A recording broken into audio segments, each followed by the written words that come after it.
करें सपने अपने। इतने सारे सवाल, इतनी सारी क्वेरी, इतने सारे मैसेज, इतने सारे ईमेल सिर्फ और सिर्फ एक टॉपिक के लिए, और वो है, देखिए यहां कितना बड़ा बड़ा लिखा है, सरकारी नौकरी। तो चलिए, जब आप सरकारी नौकरी पाना चाहते हैं तो मैं आपकी कुछ हेल्प कर ही देती हूं। आज आपको सरकारी नौकरी दिलाने वाले उपाय बताए जाएंगे।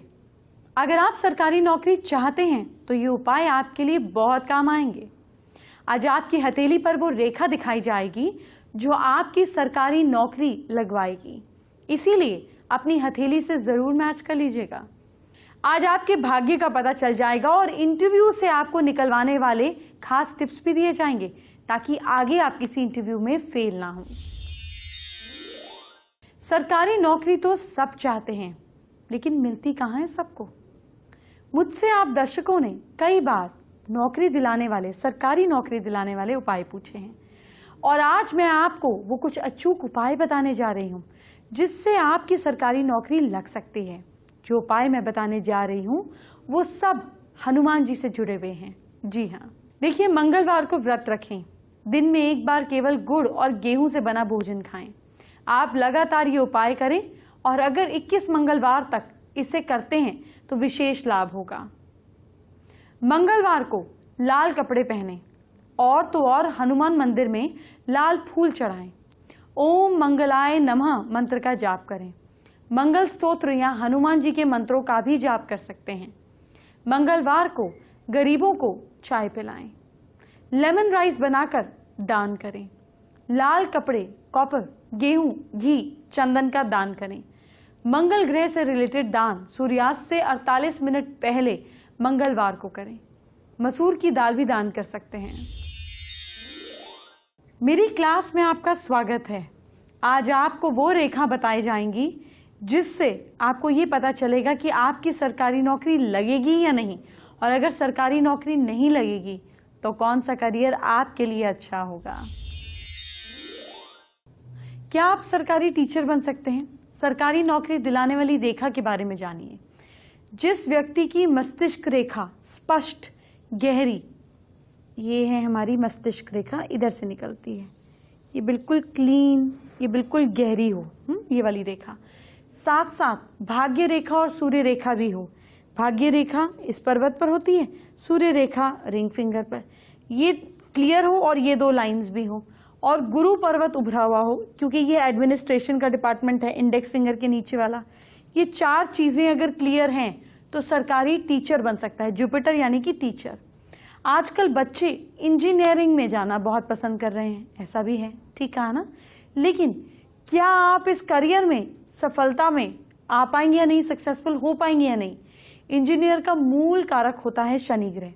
जिस व्यक्ति के हाथ में शनि पर्वत उभरा हुआ हो, ये पार्ट आपकी मिडिल फिंगर के नीचे वाला पार्ट अगर उभरा हुआ हो, ये पार्ट उभरा हुआ हो, तो अनेक इस पर अगर खड़ी खड़ी रेखाएं हों, ये पार्ट उभरा हुआ हो और इस पर खड़ी खड़ी रेखाएं हों, इस तरीके से हो, साथ ही भाग्य रेखा, ये जो आपकी लक लाइन है, ये शनि पर्वत पर ही समाप्त हो, इस तरीके की सिचुएशन हो, तो आप इंजीनियर बन सकते हैं। जो भी लोग बिजनेस करना चाहते हैं, कोई दुकान खोलना चाहता है, इस तरीके से है, वो जहां अपने अंगूठे और उंगलियों पर ध्यान दें, अपने अंगूठे पर और अपनी उंगलियों पर ध्यान दें।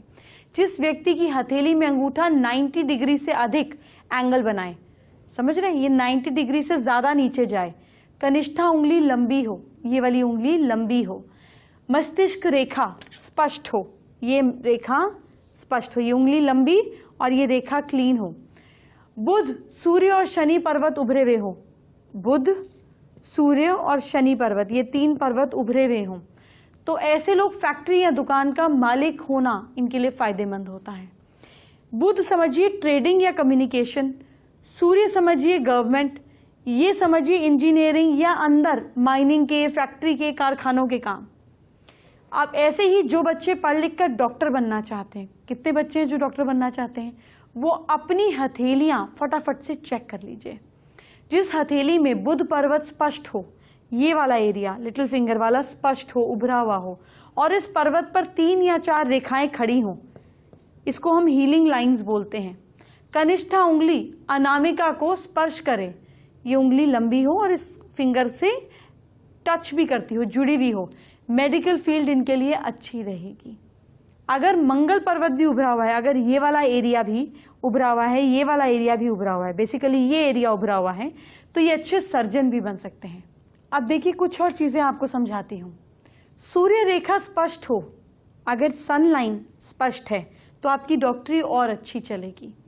अगर आप हीरो बनना चाहते हैं, अगर आप में एक्टिंग का शौक है, अगर आप कॉम्पिटिशन्स दे रहे हैं, सरकारी अधिकारी बनना चाहते हैं, अगर आप नेता बनना चाहते हैं, आप चुनाव जीतना चाहते हैं, तो आपकी हथेली पर कौन सी रेखा होनी चाहिए, इस शो पर आगे बताऊंगी।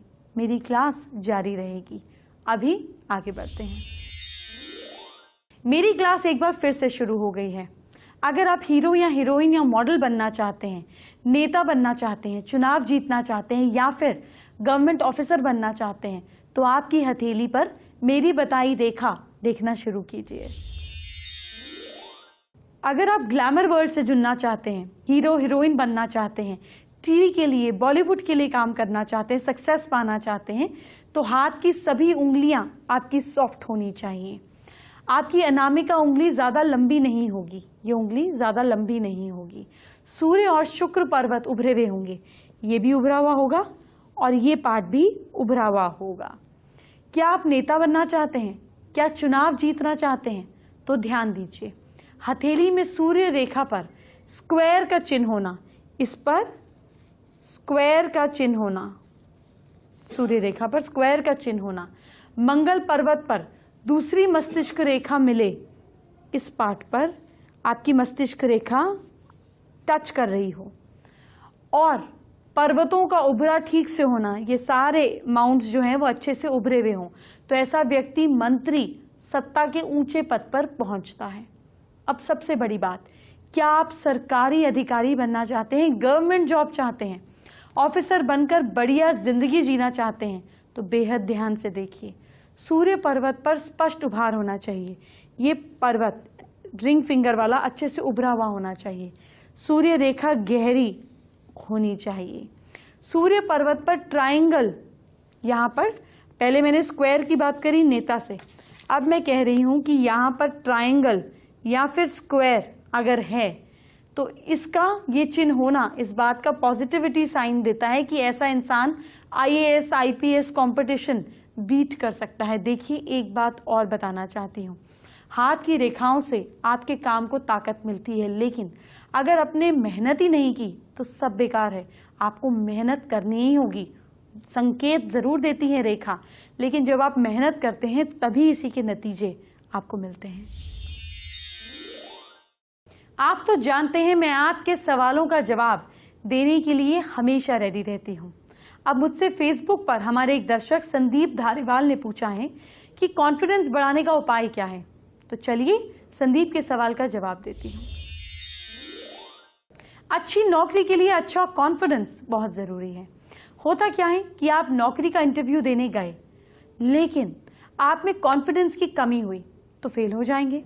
अगर आपकी जन्म कुंडली में सूर्य कमजोर होता है तो चाहकर भी आगे नहीं बढ़ पाएंगे। कुंडली में चंद्रमा की स्थिति कमजोर है तो कॉन्फिडेंस में जबरदस्त कमी आती है, लेकिन घबराने की जरूरत नहीं है। अब मैं आपको ऐसे अचूक उपाय बताने जा रही हूं जिससे आपका कॉन्फिडेंस जबरदस्त तरीके से बढ़ेगा। सबसे पहले शिवलिंग पर थोड़ा सा कच्चा दूध चढ़ाएं, 1 चम्मच, शिव जी के सामने ध्यान लगाएं। ये कॉन्फिडेंस बढ़ाने का सबसे कारगर उपाय है। दूसरी चीज, मंडे को सफेद गाय को गुड़, चावल ये सब खिलाने से भी आपको फायदा मिलेगा। तीसरी चीज, संडे के दिन तांबे के बर्तन का दान करें। चौथी चीज, दाहिने हाथ की अनामिका उंगली यानी कि रिंग फिंगर में 5 रत्ती का अच्छा माणिक, जिसको रूबी बोलते हैं, सोने या तांबे की अंगूठी में पहने। ये अंगूठी संडे के दिन ब्रह्म मुहूर्त में ही पहननी है। रविवार के दिन तांबे के बर्तन का दान दें। अगली चीज, कोई महत्वपूर्ण काम करने से पहले, कहीं यात्रा पर जाने से पहले, ट्रैवलिंग से पहले थोड़ा सा गुड़ खाकर पानी पीकर निकलें। संडे के दिन नमक का सेवन ना करें, पूरा दिन सॉल्ट फ्री रहें तो अच्छा रहेगा। अपने साथ हमेशा एक चांदी का सिक्का रखें। हर मंडे बबूल के पेड़ की जड़ों में इतना सा दूध चढ़ाएं। पीपल को रोज जल चढ़ाएं। आपका कॉन्फिडेंस बढ़ता ही जाएगा।